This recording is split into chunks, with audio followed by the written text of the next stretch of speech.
They called it the most beautiful palace in the world. But what if I told you that behind Versailles' golden walls, nobles ate food laced with sewage, danced in halls reeking of excrement, and even banned white shoes because stepping in human waste was too common? This is the shocking secret of how Europe's most magnificent palace became its filthiest nightmare. The reek of urine clashed with the finest perfumes of Europe, drifting through golden halls where nobles relieved themselves behind curtains and marble corridors doubled as open-air toilets. On May 6, 1682, when Louis XIV officially moved his court to Versailles, he unveiled not only the most dazzling palace in history, but also one of the filthiest, most revolting environments ever endured by Europe's elite. Behind the glittering facade that awed ambassadors and kings hid a reality of stench, sickness, and unimaginable filth. A nightmare of hygiene that turned the symbol of absolute power into a scene of degradation. Versailles wasn't just a palace, it was a failed experiment where tens of thousands lived in conditions so appalling that even beggars of the Middle Ages would have recoiled. What took place inside those golden walls shows how unchecked power breeds monsters, not just political, but sanitary, turning splendor into a mask for unthinkable human decay. To grasp how the world's most admired palace became the most disgusting, one must look past its marble and gold to the brutal daily life within. Louis XIV designed Versailles as the ultimate expression of French dominance. In 1661, when construction began under architect Jules Hardouin-Mansart, the goal was to eclipse every other palace in Europe, cementing France's supremacy. But what the Sun King never imagined was that gathering all of France's nobility under one roof would unleash a sanitary disaster unlike anything before. Construction dragged on for decades and drained a fortune from the treasury. By 1682, when the royal court moved in, the palace swarmed with nearly 20,000 nobles, servants, guards, and officials. A building meant as a hunting lodge suddenly had to house a city, and the cracks showed instantly. The most shocking flaw? No proper sanitary system at all. Versailles lacked public latrines, sewage, or even basic planning for human needs. Obsessed with grandeur, the architects ignored these trivial matters, assuming beauty alone would solve everything. The result: corridors, staircases, even the most lavish halls became impromptu toilets. Nobles and servants, with no other choice, relieved themselves wherever possible. Even the famed gardens of André Le Nôtre, admired across Europe, were used as communal latrines, a grotesque clash of elegance and filth. By the brutal winter of 1683, Versailles had descended into an unprecedented health crisis. The cold drove people indoors, concentrating every bodily need inside the palace walls. Witnesses described floors covered in excrement, corridors impossible to cross without stepping in waste, and an odor so overpowering that even hardened courtiers showed open disgust. Ceremonial rituals became unbearable. The king's famed lever du roi, where hundreds crammed into his chambers to watch him wake, often turned into an olfactory torture. The stench of unwashed bodies mingled with the ever-present smell of human waste, creating air so foul it was nearly unbreathable. Louis's secret second wife, Madame de Maintenon, confessed in her letters that keeping clean was impossible. She burned incense non-stop just to fight the stench creeping through the walls, and her clothes soaked up the foul odors so badly she changed them multiple times a day. Matters worsened during the endless banquets Louis staged to impress foreign visitors. With hundreds stuck in the halls for hours, lacking toilets, nature's calls led to humiliating situations.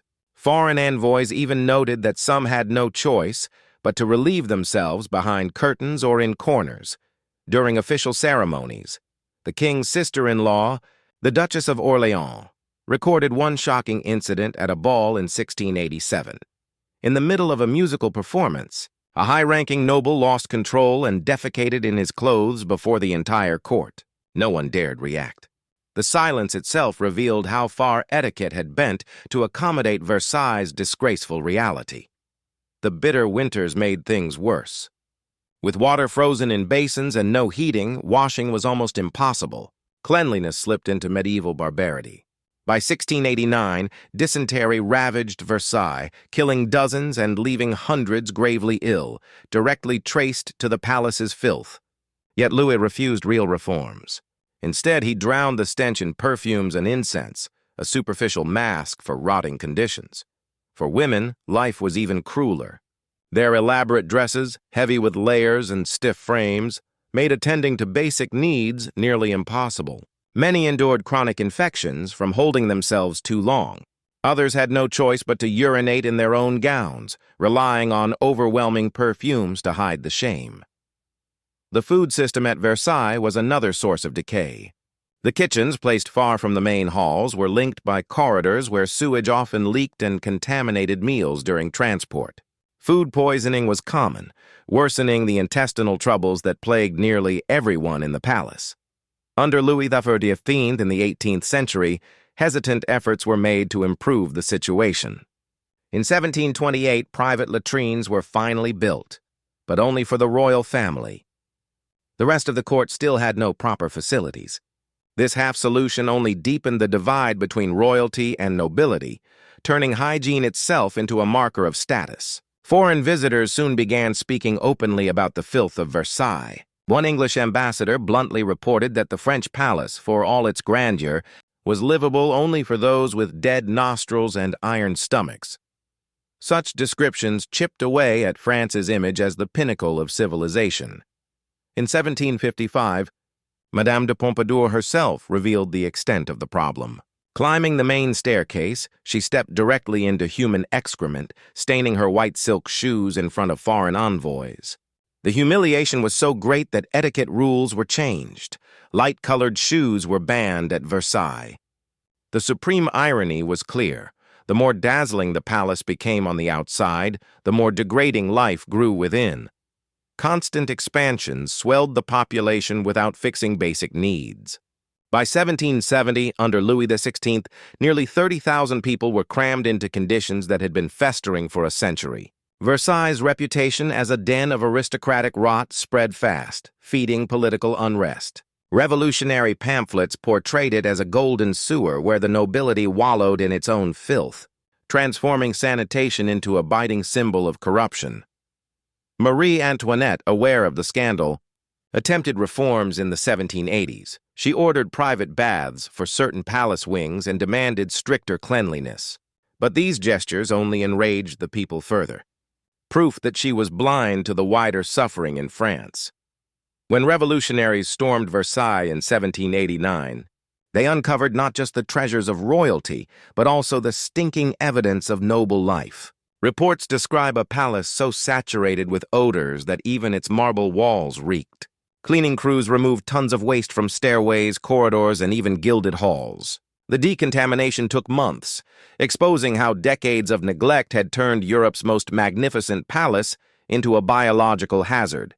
Historians today view Versailles as a paradox, the height of royal power producing some of the most primitive conditions imaginable. Ironically, many medieval towns were cleaner, with at least rudimentary waste systems. The clash between dazzling beauty and unthinkable squalor became the perfect metaphor for a monarchy rotting from within. What Versailles revealed was that absolute power without responsibility creates monsters, not only political but hygienic. Luxury masked filth, and magnificence cloaked degradation. The polished halls visitors admire today hide the memory of centuries when perfume mixed with sewage, and dignity was sacrificed to appearances. Versailles remains a timeless warning of how grandeur, unchecked, can descend into scandalous decay.